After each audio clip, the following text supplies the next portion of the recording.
Welcome. Today in front of me Huawei P50 Pro, and I'll show you how to turn off always on display feature on this device.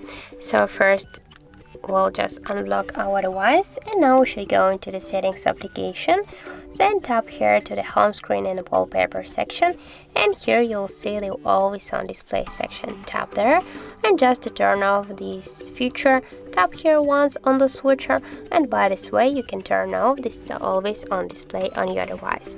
And now we'll check that. So as can you see, when we just blocked our device, we can't see anymore the always on display on our Huawei P50 Pro. So that's it, that's how it looks. Thank you guys for watching, and if you found this video helpful, don't forget to leave a like, comment and to subscribe our channel.